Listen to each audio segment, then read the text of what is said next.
animator. Imaginative, genius, entrepreneur, inspirational, unique, leader. Walter Elias Disney, the man behind the magic. Walter Elias Disney, also known as Walt Disney, was an American business entrepreneur, cartoonist, and motion picture producer who was famous as the creator of cartoon films and the architect of Walt Disney World and Disneyland. He always believed that anything was possible if you had the courage to pursue it. One of his most famous quotes is, "If you can dream it, you can do it." He lived his whole life by this quote. He helped inspire people, which led to the making of future leaders with bigger dreams and wider imaginations. Due to his long-lasting effect in people's memories, he left a magnificent legacy behind. Thus, his legacy is not only in the form of productions and animations, however in the form of guidance, hope, and inspiration. Walter Elias Disney was born on December 5, 1901 in Chicago, Illinois, to Flora Call and Elias Disney. He had 4 siblings, 3 brothers and 1 sister. Among them was Roy Oliver Disney, who later assisted Walt Disney with his work ethics. After Walt Disney's birth, the Disney family moved to Marceline, Missouri, and Disney spent most of his childhood there. From Disney's early years, he was interested in art and would often sell drawings to his neighbors to make some extra money. Therefore, when he was older, he self-animated almost all his cartoons, including Mickey Mouse. In 1911, when he was 10, his family moved to Kansas City, Kansas, where Disney developed a love for trains. Hence, during his career, all his productions focused on toys and entertainment. Disney attended the McKinley High School in Chicago, where he studied art and photography and was a contributing cartoonist for the school paper. Therefore, he had some experience when he started his career as a cartoon drawer and filmmaker later in his life. At night, he took courses at the Chicago Art Institute in attempt to pursue his dream as a revolutionary cartoonist faster.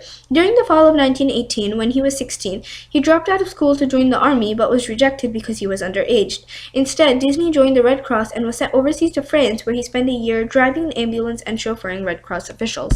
Disney returned back from France in 1919. He moved back to Kansas City to become a newspaper cartoonist. His brother Roy got him a better job at the Pesman Rubin Art Studio, where he met Iwerks, another cartoonist who worked there. From there on, Disney worked for the Kansas City Film Ad Company. Around this time, Disney began experimenting with a camera about doing hand-drawn celluloid animation, and decided to open up an animation business of his own. This was the beginning of his career as a revolutionary filmmaker and one of the most successful businessmen in America's entertainment industry. Disney and his first employee made a deal with the Newman theater chain to screen their cartoons, which they called Newman's Laughograms. They were extremely popular, and Disney was able to obtain his own studio. With his brother Roy as his partner, he hired a number of employees. However, by 1923, the studio had become weighed down in debt, and Disney was forced to declare bankruptcy. Walter and Roy then went to Hollywood. Together, they did a series of fairy tales entitled Alice Comedies. Their first deal to distribute their Alice cartoons was with a distributor named Margaret Winkler. In 1925, Disney hired an ink and paint artist named Lillian Bounds. After a brief courtship, the couple married. Then Disney started work on a series around a new animated character called Oswald the Lucky Rabbit. This series was successful until 1928, when Disney discovered that Margaret Winkler and her husband Charles Mintz had stolen the rights to the character away from him. He had also stolen all his animators except for Iwerks. On the way home, Disney started doodling on a piece of paper. The result of these doodles was a mouse named Mickey, with only Walt and to animate, and Walt's wife, Lillian Disney, and Roy's wife, Edna Disney, to ink in the animation cells. 3 Mickey Mouse cartoons were quickly produced. The first 2 didn't sell, so Walt added synchronized sound to the last one, Steamboat Willie, and it immediately went viral because it was the first animated cartoon to use synchronized sound. Disney instantly fell in love with the mouse and said, "I love Mickey Mouse more than any woman I have ever known." Many more cartoons followed, and the series became greatly popular. In fact, new episodes are still being produced and aired today. In 1929, Disney created a series of shorts called Silly Symphonies, which featured Mickey Mouse's newly created friends, Minnie Mouse, Donald Duck, Goofy, and Pluto. The first cartoon to be produced in color and to win an Oscar is an episode called Flowers and Trees. In 1933, the Three Little Pigs title song, Who's Afraid of the Big Bad Wolf, became a theme song for the country, which was in the midst of the Great Depression. In 1934, Disney started to work on another idea, a full-length feature film. On December 21st, 1937, Snow White and the Seven Dwarfs, the first full-length animated film up to now, premiered. In the midst of the Great Depression, it produced an unimaginable $1.49 million and won an Oscar with 7 mini Oscars on it, which was made particularly for Walt Disney. This was the beginning of Walt Disney's road to fame. Although he had produced Big Shot's cartoon before, they didn't produce as much money as Snow White and the Seven Dwarfs. During the next 5 years, Walt Disney Studios had released a string of full-length animated films such as Pinocchio, Fantasia, Dumbo, and Bambi, while still producing cartoon shorts. During the mid-40s, Disney created what he called package features, which were groups of shorts strung together to run at a feature length. However, by the 1950s, he started once again focusing on animated features and feature films. That year, Cinderella was released, followed by Alice in Wonderland and Peter Pan. He even started working on live-action films such as Treasure Island. These began taking on greater importances during the mid-50s and 60s. He also produced some nature films to alert people of pollution and other problems in the environment. However, Disney still continued to produce animated films such as Lady and the Tramp, Sleeping Beauty, and 101 Dalmatian. More than 100 feature films were produced by his studio. His last major success that he produced himself was the motion picture feature film Mary Poppins, which mixed live action and animation. Walt Disney put about $17 million in the Disneyland theme park, which opened in July 17, 1955. It was a place where children and their families could explore, take rides, and meet the Disney characters. In a very short time, the park had increased its value and admiration, and was entertaining tourists from all around the world.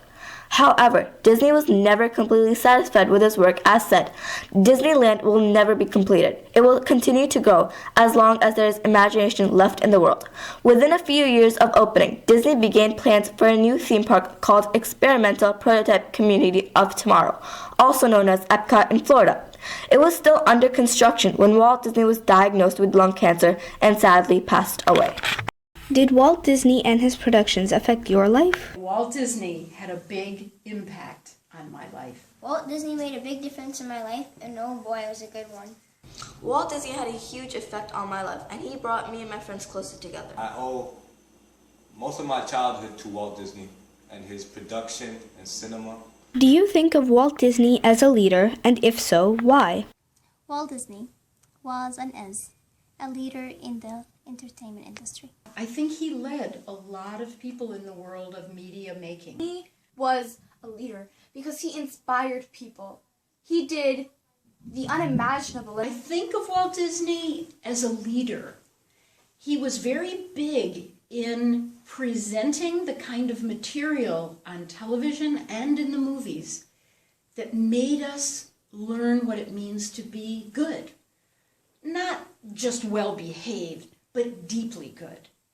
He taught us how to keep a smile on our face, a spoonful of sugar helps the medicine go down, but also how to keep a smile in our hearts. Do you think Walt Disney left a legacy? And if so, why? Yes, I like Walt Disney. I remember when I was a kid, he was my favorite, person. I used to watch all the movies made by Walt Disney, and he left an immense legacy. He made stories that we could really see ourselves in. What really made him leave a legacy is that he left us guidance. Walt Disney died on December 15, 1966, from lung cancer. Before the end of his career, Disney had rocketed from a struggling artist to the head of his own company. He holds the record for most Academy Awards ever won and was commemorated for his hard work and ethics, which led him to become a leader and cultural inspiration in the filmmaking industry. He was presented with many awards such as the George Washington Award in 1963 for promoting the American way of life, and the Presidential Medal of Freedom given to him by President Lyndon B. Johnson himself. Walt Disney was a visionary who looked to the future while embodying leadership and leaving behind a legacy. He envisioned a way for stories to tell themselves and never get old. He left behind his legacy, which is familiar to even the youngest of children.